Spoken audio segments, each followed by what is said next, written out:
Hello and welcome to the latest episode of At the Mic, au Micro, a podcast brought to you by Arts Consultants Canada, l'Association des consultants canadiens en art. In this edition of At the Mic, we bring you a valuable and timely conversation about how arts and cultural organizations can become truly relevant today. Our guest, Alex Sarian, will share with us some wisdom gained from his personal experience and that of others. Arts Consultants Canada first wants to recognize the generous support of Unity Design Studio for sponsoring this podcast. Nous remercions le commanditaire de ce balado, Unity Design Studio. Unity Design Studio is a high-rank Canadian B Corp architecture firm with over 50 years' experience designing many art venues, including significant ones in arts and culture, including the new Canadian Canoe Museum in Peterborough. You'll hear more about them in the next podcast. Alex Sarian joined Arts Commons as president and CEO in 2020 after 7 years of leadership roles at the Lincoln Center for Performing Arts in York. In addition to overseeing the major facility in downtown Calgary, which hosts over 2,000 events annually, he is also leading the largest cultural infrastructure project in Canadian history, the Arts Commons Transformation. Alex has also served on governing boards and special advisory committees for institutions such as South by Southwest, Museo d'Art Moderno de Buenos Aires, the New Group, and the Varkey Foundation's Global Teacher Prize. Alex's new book, The Audacity of Relevance, Critical Conversations on the Future of Arts and Culture, to be released later this month, is already being praised as a manifesto for the arts in times of crisis. And now, here is our conversation with Alex Sarian.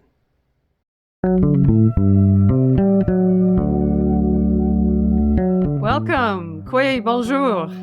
My name is Victoria Steele, and I'm a management consultant that works in the arts and culture sector in Canada, and currently chair the board of Arts Consultants Canada, Consultants Canadiens en Art, a national association of arts consultants. And I just can't say how excited I am by our guest today.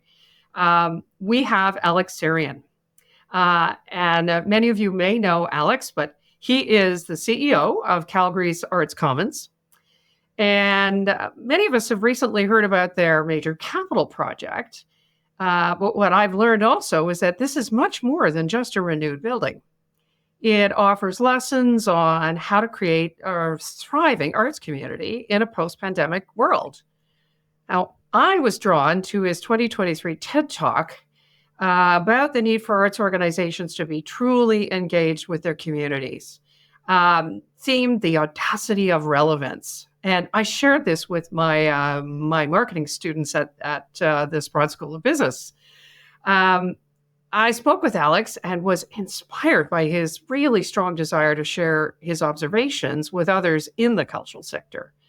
And now Alex is about to release a book titled with the same theme as that talk. So now we have a chance to really learn more and why. So I just want to lead right in and say, Alex, given all your global experience, what about Arts Commons and Calgary brought you back to Canada? You left at age 3 and have since had many arts leadership opportunities. We're thrilled to have you back. Thank you so much. And Victoria, thank you for having me. It's such a privilege to be in conversation with you. And thank you. To answer your question, one of the things that attracted me to Calgary was, on one hand, the project, and we'll talk a little bit more about that and all the different conversations we're having in and around it. Calgary as a city that is beautiful and has a history and is misunderstood and is going through an identity crisis, that excited me.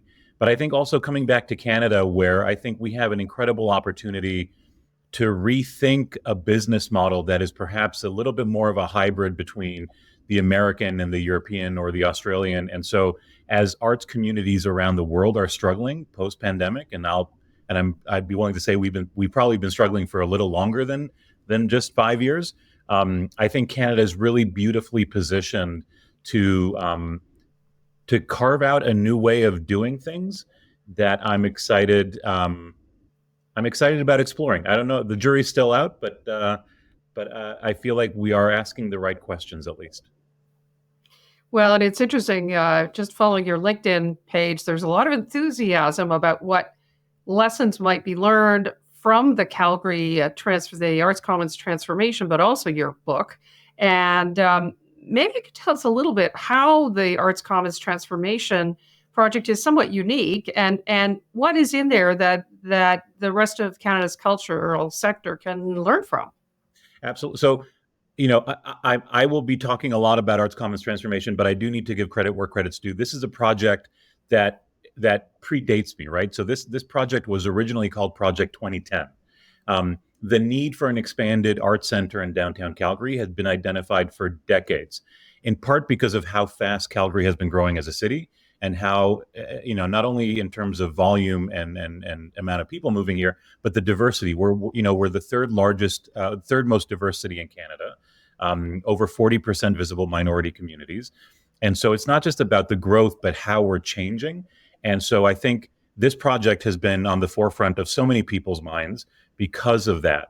I think me moving here in 2020 allowed us to breathe new life into it because of things that were coming up during the pandemic. I mean, there is a social justice reckoning happening around the world.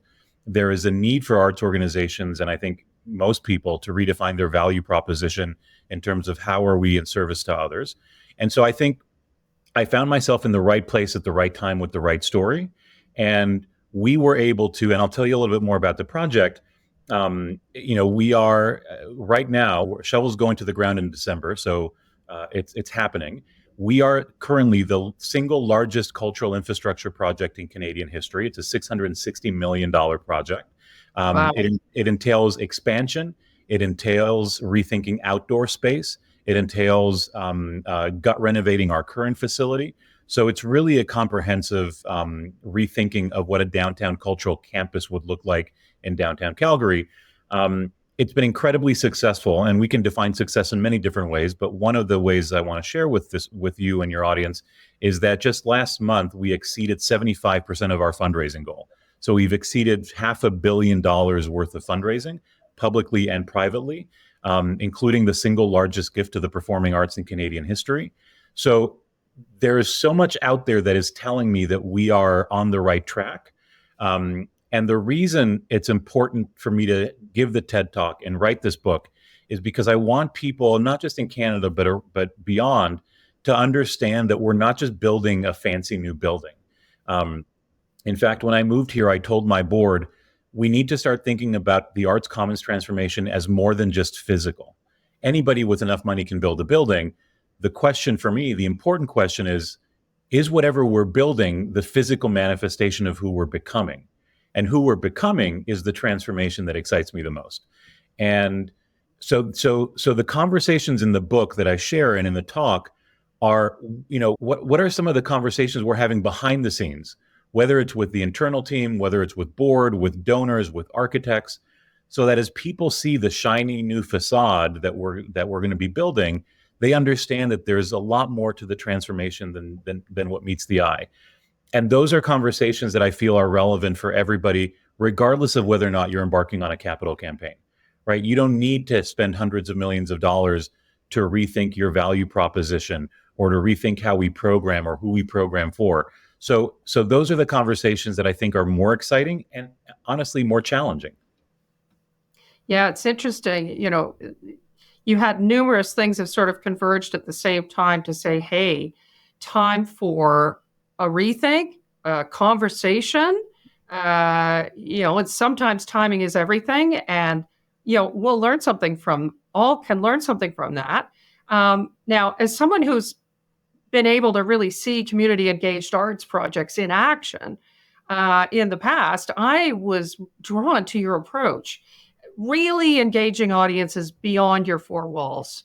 Could you talk a bit about why you took that approach? Yes. So let me be clear. This has always been the right thing to do, right? This is all like engaging communities and defining our success through the lens of impact, through the lens of social impact, through the lens of that has, in my mind, and I can, my background's in education and community engagement. So that's always been the right thing to do. But when you talk about timing, as you just did, I think there's a new urgency in the moment right now where it's no longer a nice to have. It's no longer the right thing to do. There's an imperative that we do it because the status quo, for most of us who are paying attention, the status quo is no longer working.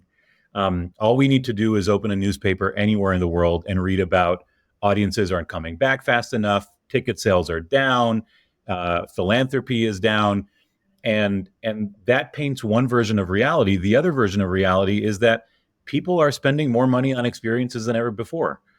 There's this pent-up hunger to have social cultural experiences, and for some reason that's not translating into the nonprofit arts world for the most part. I will say that there are people doing incredible things out there, but I think that urgency, the urgency, and B, knowing that's always that's always been the right thing to do. I think for us at Arts Commons, and I mentioned this in my book, during the pandemic, we created a series of pop-up concerts. A, because we wanted to keep employing local artists, and B, because we were hearing from our audiences and community members that they were tired at the time of consuming arts and culture digitally. And so what we did is we partnered with the city of Calgary, with the Parks Department, and we would go into communities and neighborhoods where we knew that we did not have single ticket buyers or subscribers, or we all have that data. And when you overlay that data onto a map of our city, you can start identifying, okay, where are the hubs of people with whom we already have a relationship, and where are the folks that we don't have a relationship with? And I think it's such a dangerous thing for arts organizations or leaders to look at that map and say, oh, that's a cultural desert. That's not a cultural desert. It's just significant of the fact that they don't define culture in a way that we celebrate it. And so we took that opportunity during the pandemic to identify those communities, to very humbly start building relationships with them on their terms and on their turf. And we would go into these neighborhoods and say, we want to provide cultural experiences because we understand these are the experiences that keep us healthy. It keeps our communities healthy. If you have artists within your neighborhoods that celebrate cultural identity as defined by you, then please give us a chance to present them, to elevate them, to provide them a platform. So we started producing concerts in parking lots and parks and socially things that everybody did. But the underlying agenda, and it's not so sneaky, it's very strategic, is we were going into communities that never cared about Arts Commons before.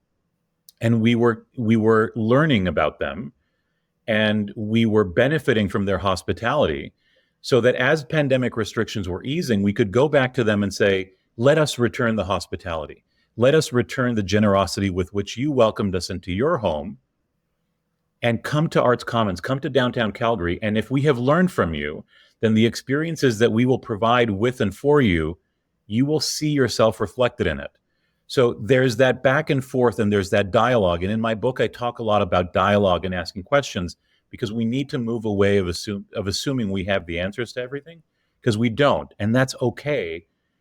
It's more important about asking the right questions and how are we building community around the answers together. So that's one small example of how we were able to leverage opportunities during the pandemic to keep artists employed, keep audiences engaged, redefine our relevance to new communities in ways that have now benefited us and Calgary as we move forward into this new future for the organization.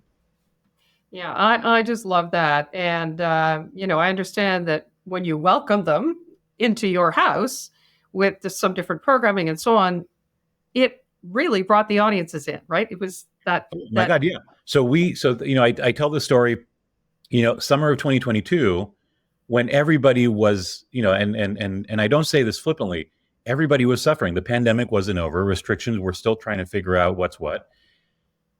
In the summer of 2022, Arts Commons had the busiest summer in our 40-year history, because we were able to host a 13-concert series of South Asian artists that would normally tour through Canada, but historically just skipped over Calgary.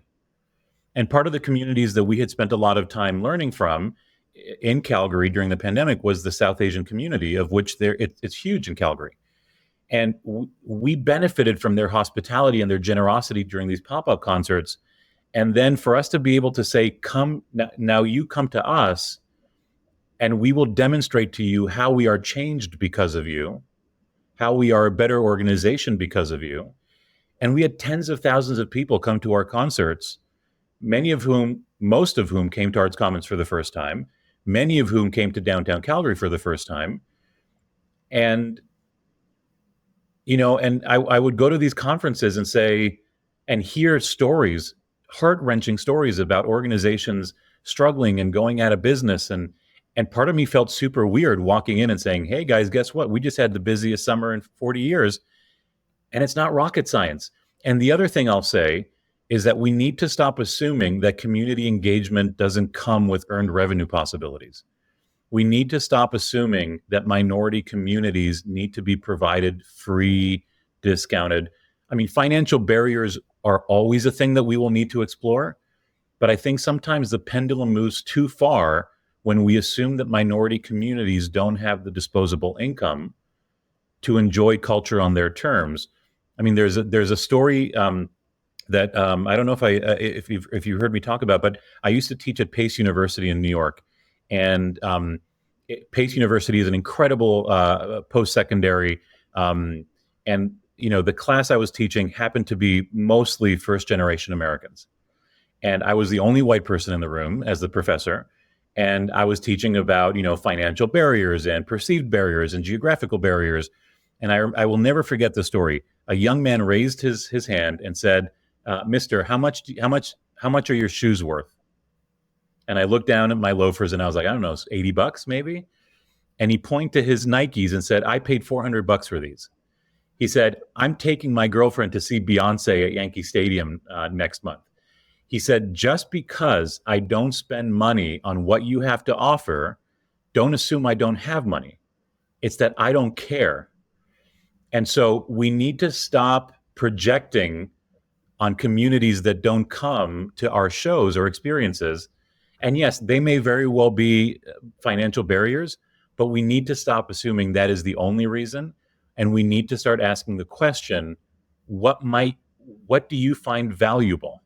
And what can we do to attract you on your terms? So there's just so much about what we need to do differently.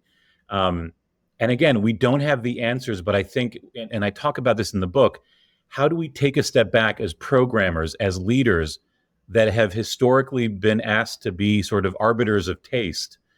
How do we take a step back and say, our job is to listen and to learn and to take all of that information and yes, provide excellent cultural experiences, but not necessarily as defined by us, as defined by the community that we're seeking to engage with. Yeah, I love what you're saying, and I've heard similar things out of my classrooms who are now majority non-white, and like, are we running the risk of being sort of disconnected? Right. This is the interesting thing. So, looking at your new book, I was really struck by the subtitle. Critical Conversations on the Future of the Arts. Wow. Well, of course, I ordered it right away. Thank you. Your book, it begins with a discussion asking serious questions about the value proposition of the arts and our business models. And you've just been hinting at that. As somebody who's engaged in arts marketing, I find this really refreshing. Now, why did you feel that you needed to kick off the book in this way? Because it really is the kind of foundation of the conversation. So as you indicated, the book is divided into chapters, and every chapter does a deep dive into an area of our business, right? So you'll have a chapter on programming, a chapter on belonging, a chapter on marketing, advocacy, you name it. And the reason the book is structured that way is because I want everybody to understand that asking questions about relevance takes on a different shape regardless of who's doing it within your organization. But at the end of the day, it's important that we do. I mean, fundraising, right? One of my favorite chapters in the book is about fundraising and talking about donor fatigue. Donors are not fatigued of giving, they're just fatigued of us. And that's not a them problem, it's an us problem. So how do we, in the silos that we have created for ourselves, how do we explore this as an organization? But to your point, we start with the value proposition because that's the why. The rest of the book will tell us kind of the hows or the what we need to do. But if we don't agree about the why we're doing this, then I think we're missing the big point. And and every chapter is in dialogue with somebody else. So I interview experts, most of them who are not from the arts world. And the value proposition is looking at the Calgary Downtown Library as a case study. Not every chapter looks at Calgary as an example because I want people to understand that there's more to this conversation than just our local community. But there's so many amazing examples in Calgary, not the least of which is the Calgary Downtown Library, which if you've been to Calgary, this is one of the most, international awards. Here's a library and here's a leader that has redefined the value proposition of the library system so that they've moved away from this being this transactional place where you check out books, but it is a place for community gathering, for the sharing of ideas. If you want a quiet library space, you can find it. If you want a raucous daycare because you're a mom of 3, you can find it. It is beautiful, and it redefines who we are in service to and how we define success. And to be honest, when I was interviewing for my post here in Calgary, I went to the library and I said, if this can happen with the library system, it can happen with an arts organization. So that's why I wanted to start with the library. And libraries around the world have done this. And for over 10 years, I've been talking about how much we need to learn about the transition that library systems have made over the past few decades, because they are truly, in my mind, if done right, the golden standard of how you evolve a value proposition while still remaining committed to the integrity of your mission. Yeah, and when we looked at the chapters, and how you structured it, each of the chapters has an interview with somebody, as you said, but I understand that the lens of the value proposition is something that you encourage us all to sort of keep front and center. Yeah. And, you're talking about silos, and that can be in communities as well as within organizations, but that if we have the why, the value proposition there, and it doesn't matter what aspect you're working in, programming, fundraising, that your goal, your North Star, is that. Could you talk a little bit about how you made that work, or you're striving to make that work at Arts Commons? Sure. So Arts Commons is a performing arts center. We host around 2,000 events per year. And interestingly enough, unlike the National Arts Center, where you have all these different, organizations, at Arts Commons, they don't all report into one office like they might at the National Arts Center or the Kennedy Center in the US. We have a model that's closest to Lincoln Center, which is why I felt very comfortable coming here, where we have incredible organizations like the Calgary Philharmonic Orchestra and Theatre Calgary and Alberta Theatre Projects and Downstage and One Yellow Rabbit and their high performance rodeo. Of the 2,000 events per year that we can host, I'd be willing to say that around 80% are out of my control. And while that would probably drive most people crazy, I actually love that, because it means that we are stewards of an ecosystem and we are stewards of a facility that is being benefited by others, rather than me or any one person dictating what should be happening. And you can be incredibly well-intentioned, but no one person should ever, it's not realistic. And so it's important for us here to understand how we engage and how we partner, and having a value proposition that creates room for others in it, I think is incredibly humbling. It's incredibly necessary. It allows us the opportunity to be constantly in dialogue with others. And so we do it out of sheer necessity sometimes, but we are embracing it more and more, particularly as we expand, right? So as we expand, my goal is to hit 1 million square feet of arts and cultural space in downtown Calgary. We're looking at doubling our square footage.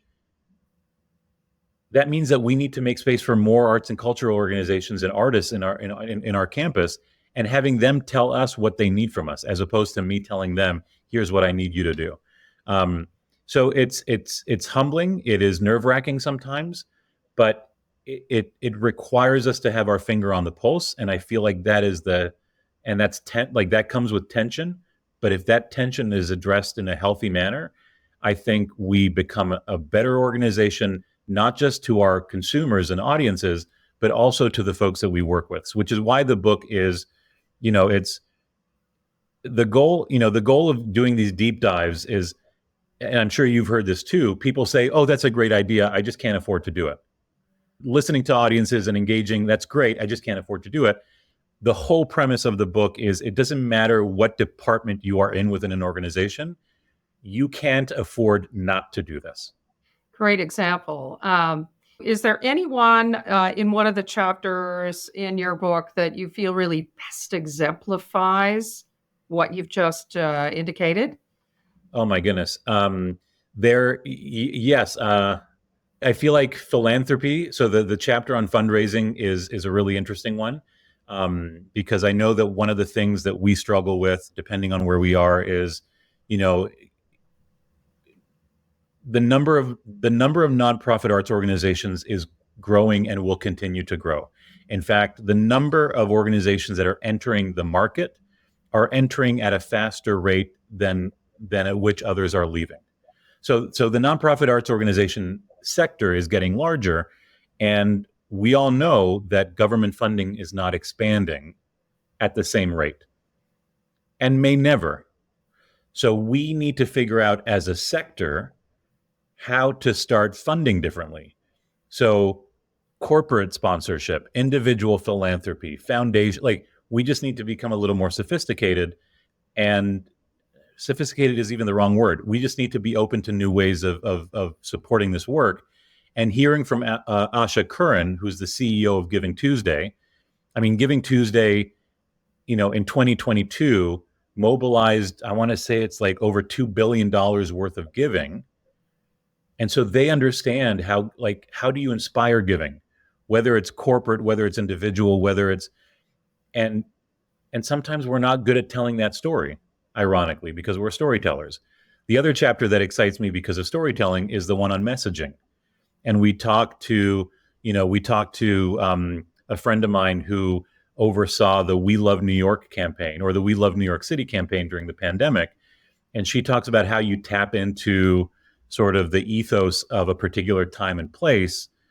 And then we talked to Naheed Nenshi, who's former mayor of Calgary and, one of the most popular mayor in the world. And he talks about how do you mobilize politics?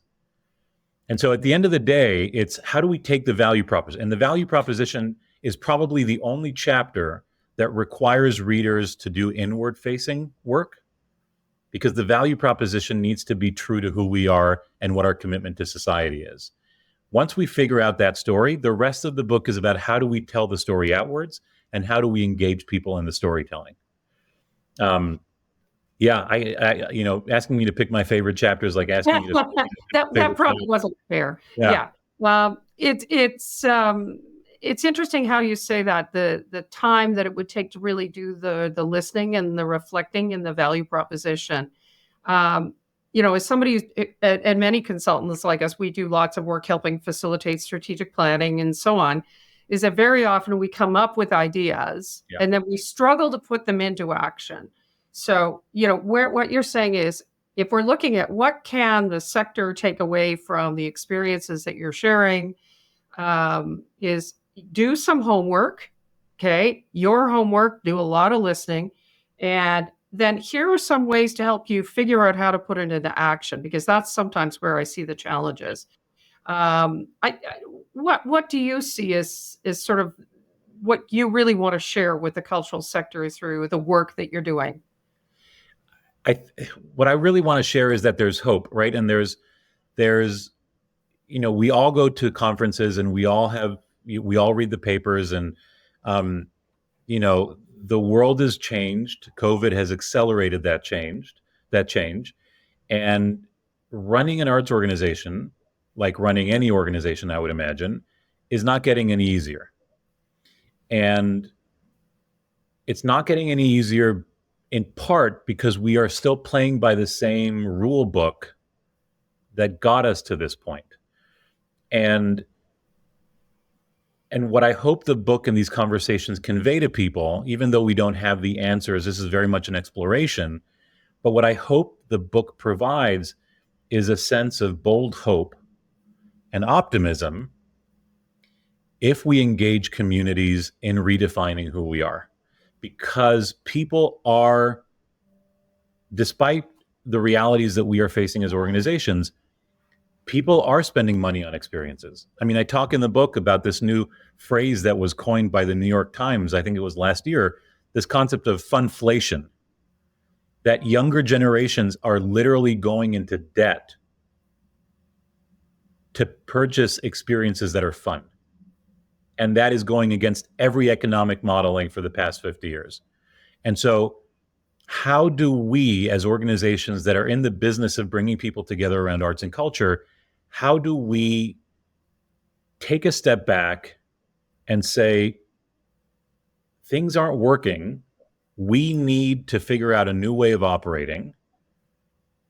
And the good news is that people are wanting to tell us how to change, right? People are going to festivals. People are spending money on sports events. People are going out for dinners. People are going to Taylor Swift concerts.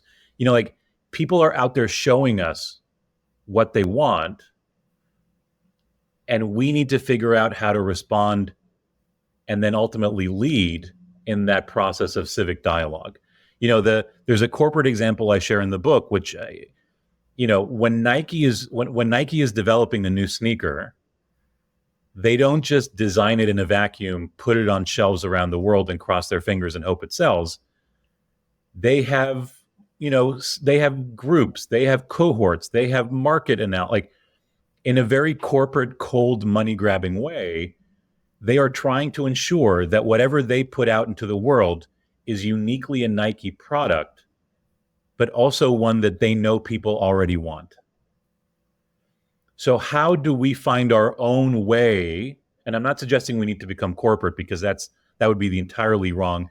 But how do we take away our own version of that process that has us engaging in dialogue, learning, and then coming to the table and demonstrating our expertise and leadership in a brand new way?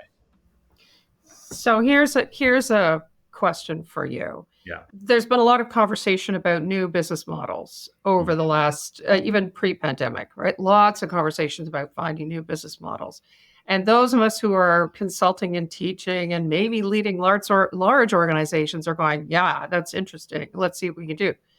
But the vast majority of arts and cultural organizations in this country and elsewhere are small. They might look at your book, they might listen to this podcast and say, oh, this is all very fine and well, but we don't have the resources to do that. I don't know how we might go about that. So maybe we can conclude this conversation, Alex, by just a short conversation about how small organizations with limited resources might actually do the same thing. So I love that question. So first of all, let me also say that nobody needs to be tackling a $600 million capital project to be having these conversations. The chapter on design is very intentionally the very last chapter of the book, because I don't want anybody thinking that you need to be either expanding or renovating to have these conversations. You don't. This can all happen and should happen right now. But when you talk about different sized organizations, what I love about this is, and we all know this to be true, the smaller the organization, the more nimble the organization, the more responsive the organization. When I look at organizations and leaders that are doing this work really well, they're running smaller organizations that can be nimble, can be responsive. And so I would say to most of us that the principles in this book,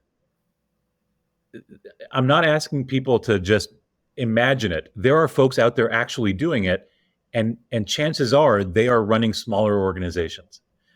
Because as you know, and as we all know, the larger the organization, the more systems we have in place, the more rigid we become. I mean, it's like the Titanic. How do you turn a ship that's big? And when the name of the game is being responsive, it's the larger organizations that are going to struggle the most, because we have built these pillars and systems and infrastructure in place that were literally not meant to pivot. And so I would say this is an opportunity for those smaller organizations to lead the way, for the smaller organizations to actually teach the larger organizations, to partner with the larger organizations, and figure out, how do we bring our value proposition? How do we bring something that we are already really good at, which is being responsive to community and being responsive and being nimble? And how might we partner with a larger organization because we are experts at this and not the other way around? And I think that provides potentially a beautiful dynamic change within the ecosystem of arts and culture, where we can start elevating the people that are closer to community, which, let's be honest, sometimes it's not the larger organizations. And I think that provides, hopefully it creates a leveling of the playing field where we can start listening to each other and learning from each other, regardless of how big our institutions are. Absolutely love. Great conclusion, great wrap to this conversation. And something tells me this is really just the beginning of this conversation. I hope so. I love that your book is about questions that we're asking, learning from each other, listening. Very inspiring, Alex. I want to thank you for your time, and I'm sure that all the listeners are going to be as excited as I am to read your book as soon as it comes out next month. Thank you so much for having this conversation with me, Victoria. Take good care. Thank you. And that wraps up this edition of At the Mic, Au Micro, a podcast of Arts Consultants Canada. For information on Arts Consultants Canada and our members, please check us out online at artsconsultants.ca. To send us feedback or questions or anything you hear in this podcast series, please email us at podcast@artsconsultants.ca. And you can check out our show notes in the podcast for links mentioned during the program. Thank you so much for joining us at the Mic. Remember to subscribe to this podcast on Arts Consultants Canada's YouTube channel, as well as Apple Podcasts or wherever you find your favorite podcasts. Et notez bien que quelques épisodes sont en français. Until next time, thanks for listening. À la prochaine.